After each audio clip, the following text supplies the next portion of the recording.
Interrogation, এই সেলে গুম এবং নির্যাতন ইন্টারোগেশন সেল এবং TFI task force for interrogation, এই সেলে গুম এবং নির্যাতনের 2 মামলায় মোট 30 জনকে আসামি করা হয়েছে এবং এর মধ্যে আছে ডিজিএফআই এর সাবেক অনেকগুলা পরিচালক এবং আর্মির সেনাবাহিনীর উর্দি পড়া দুর্বৃত্তরা। তবে এই ঘটনা থেকে বাংলাদেশের মিডিয়া কারা নিয়ন্ত্রণ করে সেটা ধারণা পাওয়া গেছে। আমার দেশ এবং কয়েকটা সামান্য গণমাধ্যম ছাড়া কেউই সাবেক ডিজিএফআই এর কর্মকর্তাদের বিরুদ্ধে গ্রেপ্তারি পরোয়ানার খবরটাতে ডিজিএফআই শব্দটা পর্যন্ত ব্যবহার করেনি। সবার শিরোনামে ছিল শুধু হাসিনা আর সাবেক সেনা কর্মকর্তাদের নাম। দেখেছেন, ডিজিএফআই এর নাম শুনলে কাপড় নষ্ট করে ফেলে। এই জেনারেল ওয়াকার গুম খুনে জড়িতদের রক্ষায় আগামী নির্বাচনে সহায়তার আশ্বাস দেয়া বিভিন্ন রাজনৈতিক দল এবং ব্যক্তিদের নানা প্রস্তাব দিয়ে আসতেছিলেন। এমনকি কিছু মানুষকে সামরিক এলাকায় পিএনজি করাইছে। পিএনজি মানে জানেন তো, পার্সোনা নন গ্রাটা, মানে এদের সেনানিবাসে ঢুকতে দেওয়া হবে না। ওয়াকার তো পারলে তার বোন কাটাল রানীর ক্ষমতায় রাখতো। এখন ও যাই করুক ব্যর্থ হবে, কারণ সে মিত্র হিসেবে বেছে নিচ্ছে কালপ্রিটদের, দুর্বৃত্তদের, এবং তার মিশন হইতেছে দুর্বৃত্তদের রক্ষা করার। যাই হোক, আগে জেনে আসলে গুম সংক্রান্ত কি বিশাল অপরাধ হাসিনা আর তার দলবল করেছিল। এটা নিয়ে একটা ডকুমেন্টারি হয়েছে 1 ঘন্টার বেশি সময়ের, আপনারা পারলে দেখে নেন। আমি ওইখান থেকেই দেখাবো কিছু বিষয় আপনাদের উপযোগী কইরা। ওয়াকার কি কি ঝামেলা করেছে, কেন করেছে, আর ওয়াকারের জন্য কি অপেক্ষা করতেছে সেটাও আমরা এই আলোচনায় জানবো। আপনারা আয়নাঘরের কথা শুনেছেন না? মানে দেশে তো জেলখানা আছে, তাহলে আয়নাঘর কেন লাগে? আর আয়নাঘরে কারা ছিল? আয়নাঘরে ছিল গুমের শিকার হতভাগ্যরা। হাসিনার আমলে কয়েক হাজার গুম হয়েছে। গুম কমিশনে অভিযোগ জমা পড়েছে 1676টা। গুম কমিশনই বলে যে এটা একটা সামান্য অংশ, গুমের শিকার একটা বড় অংশই ঝামেলা এড়ানোর জন্য অভিযোগই করতে চায় না। শোনান এডিটর সাহেব কি বলে গুমের শিকার ব্যক্তিরা। ওই ওপেনলি ওইভাবে সাক্ষাৎকার দিব না, কারণ ওটা এভিডেন্স থেকে যাবে। আমার আজ হোক কাল হোক আমার তো আসলে পরেরটাও চিন্তা করা লাগবে, ফ্যামিলি আছে। এমনি তো অত্যাচারের শিকার হয়েছি, গুম ছিলাম, মিথ্যা মামলা নিয়ে জেলে ছিলাম, এখনো স্টিল নাও হাজিরা দিচ্ছি। ওই 16 সালে গুম হওয়ার কনসিকুয়েন্স এখনো বিয়ার করতেছি। আমার ফ্যামিলি স্টিল নাও সাফারার, আমার ক্যারিয়ার ধ্বংস, সবকিছু হয়ে গেছে। শুনলেন তো? তো জেলে নিতে হইলে তো একটা প্রসিডিওর লাগবে, আদালতে নিতে হবে, আপনি জামিনের আবেদন করতে পারবেন, উকিল নিয়োগ করতে পারবেন, সবার উপরে আপনার বিরুদ্ধে তো অভিযোগ লাগবে একটা, যে আপনি একটা অপরাধ করছেন, তাই না? প্রমাণ লাগবে। যার বিরুদ্ধে অভিযোগই নাই তারে কি করবে? যেমন ধরেন ব্যারিস্টার আরমান, সে তো কোনো অপরাধ করেনি। ব্রিগেডিয়ার আজমি, সে তো কোনো অপরাধ করেনি। হুম্মাম কাদের চৌধুরী, সে তো কোনো অপরাধ করেনি। তাদের তো জেলে দেওয়া যাবে না, গ্রেপ্তার করা যাবে না। তাদের রাখতে হবে এমন একটা কয়েদখানায় যেখানে দেশের আইন আদালত কিছুই কাজ করবে না, সব গায়েব করে দিবে। যারা হাসিনার শাসনের জন্য চ্যালেঞ্জ, তাদের জন্য আয়নাঘর। এবং এই আয়নাঘর করছে বাংলাদেশ রাষ্ট্রের বাহিনীগুলা। সেখানে পশুর মতো রাখতো মানুষদেরকে। আর আয়নাঘর একটা না, সারা দেশে ছিল 800 আয়নাঘর। দেখেন, প্রত্যন্ত অঞ্চলেও এরকম অনেক আয়নাঘর ছিল। আমরা জেনেছি এটার সংখ্যা কয়েকশো, মেবি 700 থেকে 800। সবচেয়ে বড় আয়নাঘর যেটা, সেটা ছিল ঢাকা ক্যান্টনমেন্টের ভিতরে। এখানে কাউকে বছরের পর বছর আটকে রাখা হইতো, কাউকে কিছুদিন আটকে রাখার পরে মনে করা হইতো তারে আর বাঁচায় রাখা যাবে না, তাহলে হয় মাইলে ফেলাতো, ক্রস ফায়ার সাজায়, অথবা মৃত্যুটাকে দুর্ঘটনা সাজায় দেখানো হইতো। শোনেন, নতুন যারা অফিসার সংযুক্ত হতেন র্যাবে বা র্যাব ইন্টেলে, তাদেরকে বলা হতো 2-1 মোরগ নামাও বা প্যাকেট নামাও, গুলি করো।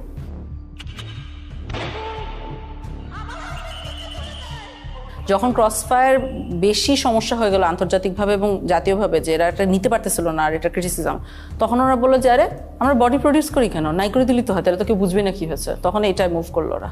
এটা একটা ডিসিশন ছিল। হাত পা বেঁধে চলন্ত ট্রেনের নিচে ফেলাই দেওয়া হইতো বা বাস ট্রাকের নিচে। চিন্তা করেন, এমন অনেক মৃতদেহ পাওয়া গেছে যাদের ট্রেনে কাটা পড়ছে, চেনা যায় না, অজ্ঞাত। দেখেন কি বিভৎস অবস্থা। এমন একজন বাইসে ফিরছে, গাড়ির নিচে ধাক্কা দিয়ে ফেলাই দিছিল, আল্লাহ বাঁচাই দিচ্ছেন। শোনেন তার মুখ থেকে। ওই আবদুল্লাহপুর আশুলিয়া রোড যেটা, সেখানে নিয়ে যায়। নিয়ে যাওয়ার পরে উনি অন্যদেরকে নেমে যেতে বলে।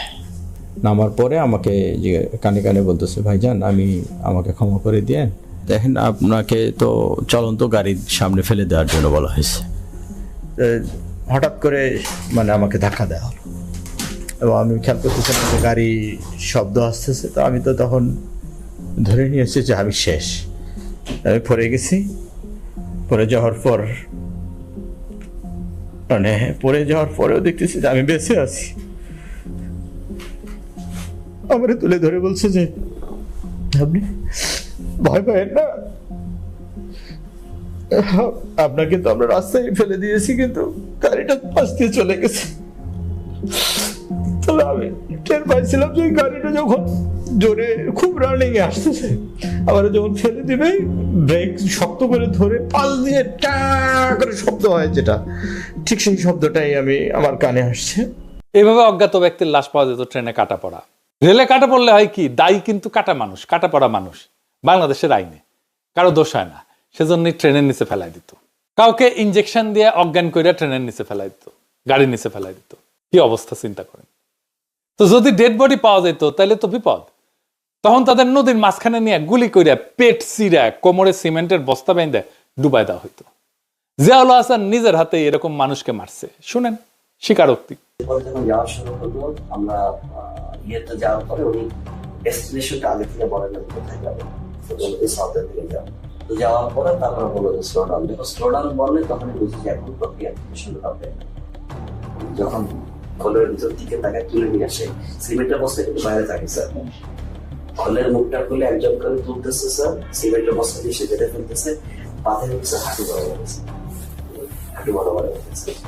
বেঁধে মায়ের কাছে সিমেন্টের বস্তা থাকে, একদম কর্নারে রাখছে, সেকেন্ড ম্যান স্যার পিলোটা দিয়েছে, পিলোটা দিয়ে উঠেছে সব।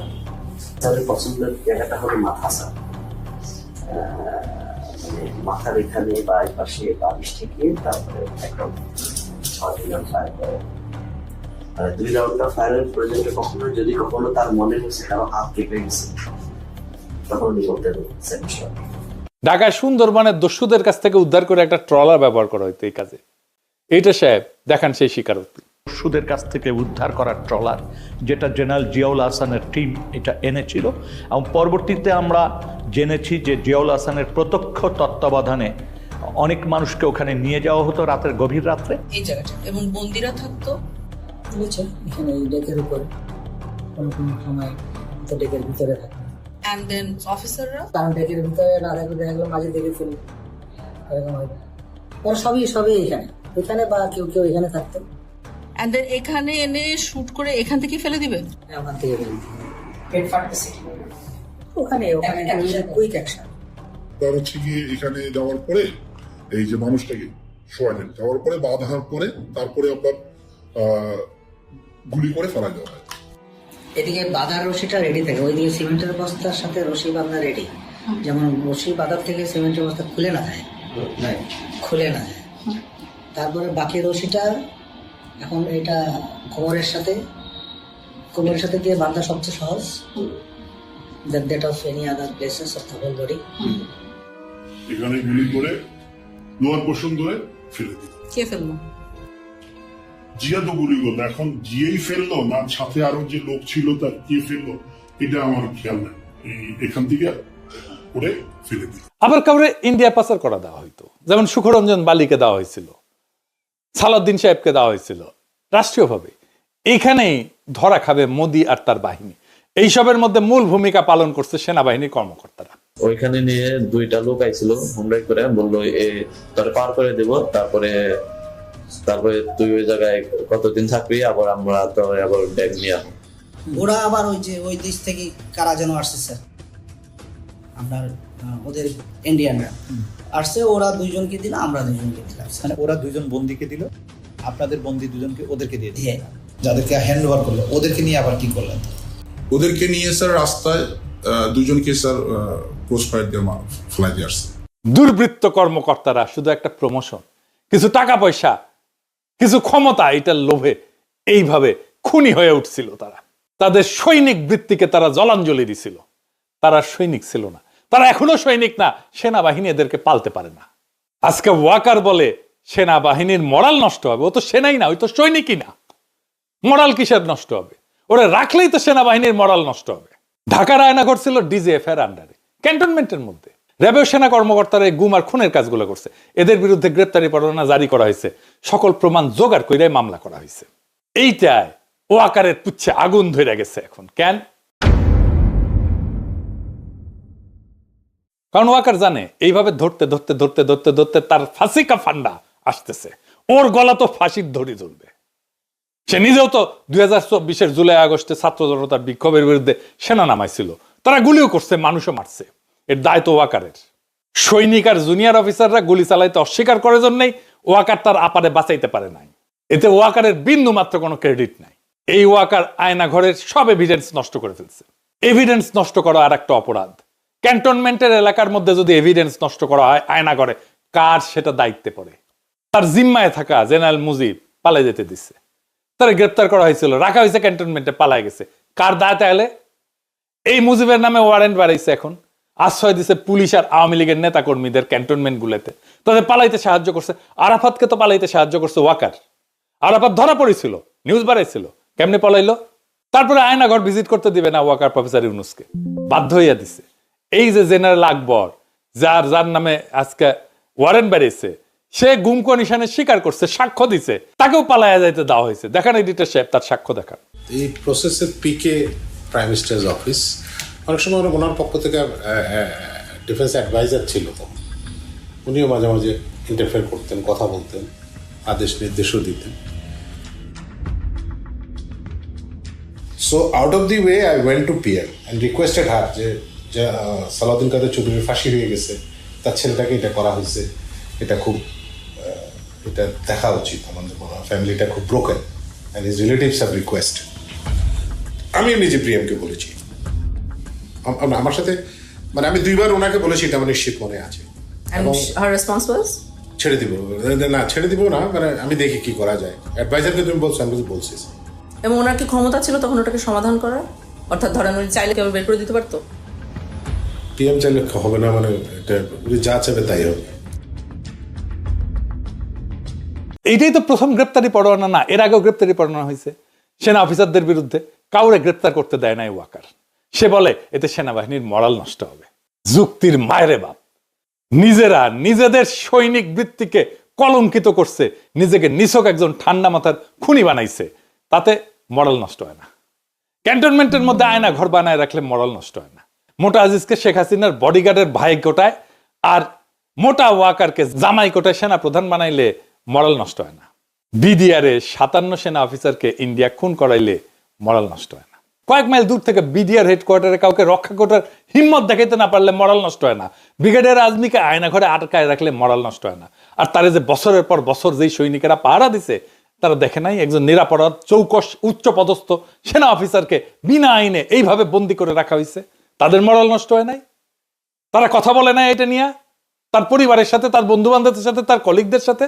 নারায়ণগঞ্জে কন্ট্রাক্ট কিলিং করে 7 জনকে মাইরা শীতলক্ষায় ভাসায় দেওয়া মরাল নষ্ট হয় নাই সেনাবাহিনীর? আবদার ধরিছে মার্শাল ল কোর্টে বিচার করতে হবে। কেন জানেন? মার্শাল ল আইনে গুম কোনো অপরাধ না, তাই মার্শাল ল কোর্টে বিচার করলে সবাই খালাস পেয়ে যাবে। চিকনা বুদ্ধি আছে ওয়াকারের, শুধু বুড়ি মোটা না, মাথার বুদ্ধিও চিকনা আছে। কর্নেল ফারুক, মেজর ডালিমকে মার্শাল ল কোর্টে বিচার করা হয়েছিল। অপরাধ করলে বিচার হবে বাংলাদেশের আইনে। গত 15 বছরে সেনাবাহিনীর মরালকে ঘুমাইতেছিল। ওয়াকার জানে কই তার বিপদ, তাই সে আমাদের পিছে তার কুত্তা আর পোত বালকদের লাগাই দিছিল। এক পোত বালক তো তার হিরো বানায় আল জাজিরায় স্টোরি করেছে, আর আরেক পোত বালককে সাক্ষাৎকার দেয় ওয়াকার। এক সময় তো ওয়াকারের নিয়ে কিছু কয় যেত না, টাকা পয়সা ছড়ায়, বট বাহিনী লাগায়, এইসব পোত বালকদের দিয়ে ক্যাম্পেইন করায় নিজের বিপ্লবের হিরো বানায় ফেলেছিল। থাইল্যান্ডে গেছিল এই 2 পোত বালক একই টাইমে পেমেন্ট আনতে গেছিল কিনা কে জানে, জিগান। আমি শুনেছি ডিজিএফআই পেমেন্ট দিছে, থাইল্যান্ডে নিয়েছে, তবে ওইটাই লাস্ট পেমেন্ট। ডিজিএফআই ওই ফান্ড জয় বাংলা হয়ে গেছে। এটা সিম্পল লজিক বা যুক্তি বুঝেন। হাসিনা বা আওয়ামী লীগ যদি একজনের বিরুদ্ধে প্রতিশোধ নিতে চায়, তাহলে সেটা কে কে হবে? তালিকা করলে আমার নাম তো 1 থেকে 5 নম্বরের মধ্যে থাকবে। হাসিনা নিজে আমার নাম কইছে না, 1বার না 2বার কইছে। সে আমার মাইরা ফেলাইতে বলছে, তার বক্তব্যে বলছে না শ্বশুর বাড়ি পাঠায় দিতে। আর ওদিকে সেই কি মিনাক ভট্টাচার্য, ও কিন্তু ভট্টাচার্য না, ও কিন্তু হিন্দু থেকে মুসলমান হয়েছে। ও একদম জামাত ইসলামের নেতার মেয়েকে বিয়ে করেছে। ও এখন ও ভট্টাচার্য লেখে কিভাবে? ও তো ধর্মান্তর হয়ে গেছে। এটা তো কোনো আশা নাই, কোনো মিডিয়াতে জানতে হবে তাই সোর্সটা না কারণ ওর শ্বশুর বাড়ি তো মানুষই যত সম্ভব বোধ হয় ত্রিশাল বা